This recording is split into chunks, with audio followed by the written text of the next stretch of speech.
It happened on a Sunday morning, the very morning that used to belong only to us. Sunlight streamed through the blinds, and I was already in the kitchen, making her favorite. It happened on a Sunday morning, the very morning that used to belong only to us. Sunlight streamed through the blinds, and I was already in the kitchen, making her favorite, French toast with cinnamon, dusted with powdered sugar on top.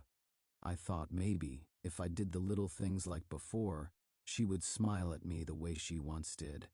But when she walked in, hair tied up, eyes on her phone, not even glancing at me, the silence between us felt heavier than ever. I placed the plate in front of her, hoping to spark a little warmth. She didn't even pick up her fork, just lifted her eyes and said 7 words that cut deeper than any fight.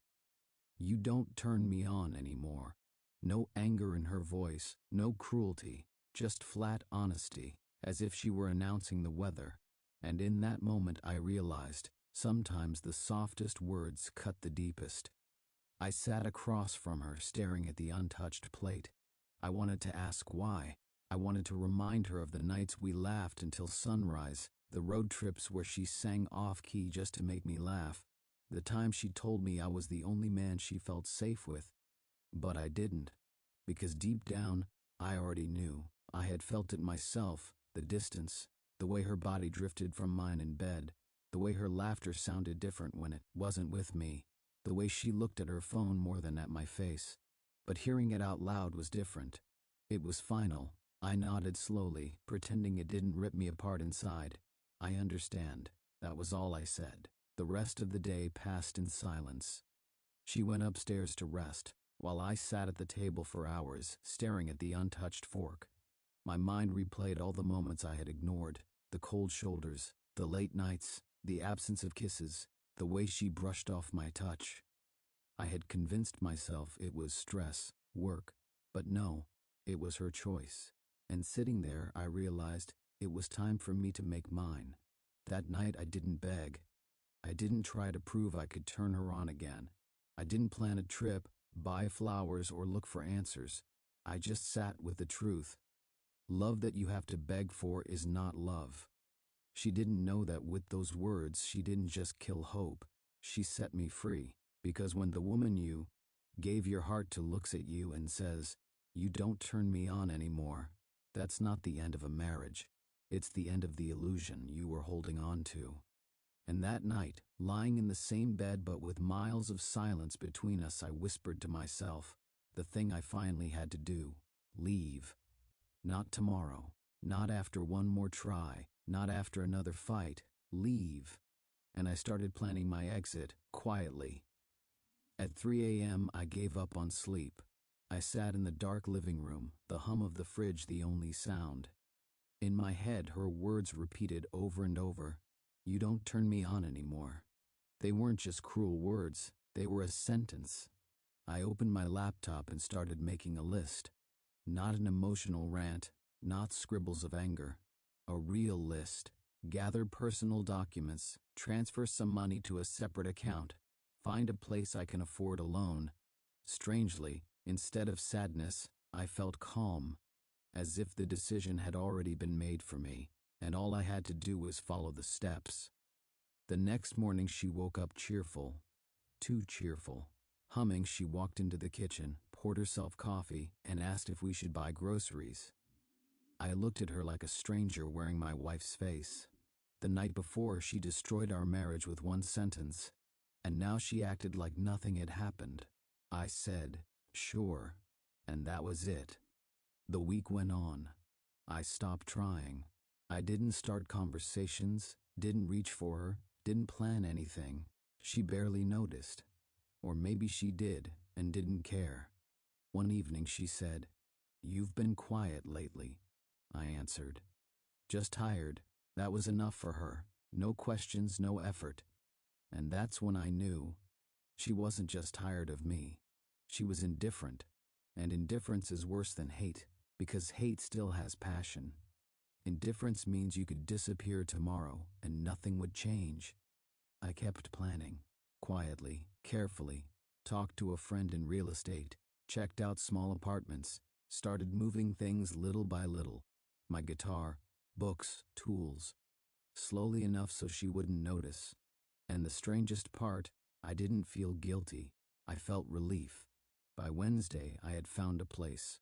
Nothing special, one bedroom, a small kitchen, a balcony overlooking a parking lot. But it was mine. Clean, simple, free of the weight pressing on me in that house.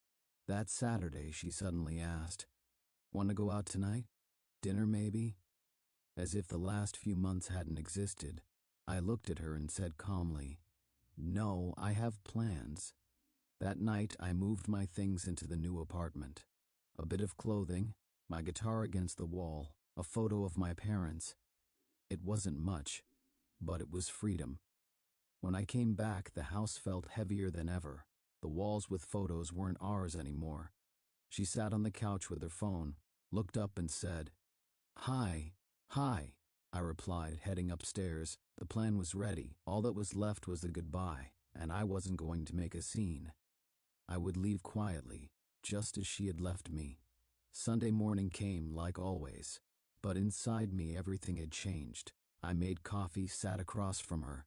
She scrolled on her phone without looking up, and I knew this wasn't my home anymore, just a house where my things still were. After breakfast, I packed the last of it. Passport, a few shirts, my father's watch, one small bag, that was all I needed. She walked into the room as I zipped it shut. "What are you doing?" "Leaving," I said calmly. "Where?" "Away. From this house, from this marriage, from you for the first time in months." She set down her phone. "You're overreacting." I almost laughed. Overreacting, after months of silence, coldness, indifference, after her words. "You said it yourself. I don't turn you on, and I won't stay where I'm not wanted." She crossed her arms. "So that's it? After everything?" "Not after everything. After nothing, because for months that's what this has been, nothing." She opened her mouth, but no words came. Maybe for the first time she realized I wasn't bluffing. I walked past her down the stairs. At the door I paused. I expected her to call out, to say something, but there was only the hum of the fridge and the vibration of her phone upstairs. I set the keys on the table, next to the note I had written the night before, just 5 words, "One day, you'll miss me." And I walked out. The air was different, light. For the first time in years, my chest didn't feel tight. My shoulders felt free. I was no longer a man begging for scraps of love. I was a man who remembered his worth, and I didn't look back. It didn't begin the day he first yelled at me, or the day he forgot my birthday. It started much earlier, with little things. The moment his hand stopped reaching for mine at night, the dinners where our conversations became nothing but news recaps and complaints about work. The moment I stopped feeling like his woman and started feeling like just his roommate. I lied to myself for months, told myself he was tired, stressed, that it was only temporary. I wore pretty dresses, painted my lips red, cooked his favorite meals, hoping he'd look at me the way he once did. But he just sat in front of the TV with his plate, nodding. "Good. Thanks." That was it. I remember one Sunday. I set the table on the balcony, bought the wine he liked. We could have talked until midnight. Instead, he said, "I'm tired. Going to bed," and he left. I stayed alone with my glass of wine staring at the streetlights. That was the first time I realized he'd already left me. His body was in the house, but his heart was gone. I waited for weeks, waited for him to notice, to try, to reach for me. But he didn't. He lived next to me, not with me. And in that emptiness, I started disappearing. At night, I'd sit scrolling through my phone. Not because I cared, but because it was easier than looking at him and feeling the distance. Sometimes I caught myself laughing at something on the screen, and in that moment I realized my laughter meant nothing to him anymore. And then came the night when I turned away from him in bed, and for the first time, I felt that if his hand touched me, it would feel like a stranger's. I buried my face in the pillow and cried quietly so he wouldn't hear. But he wouldn't have heard anyway. He hadn't listened for a long time.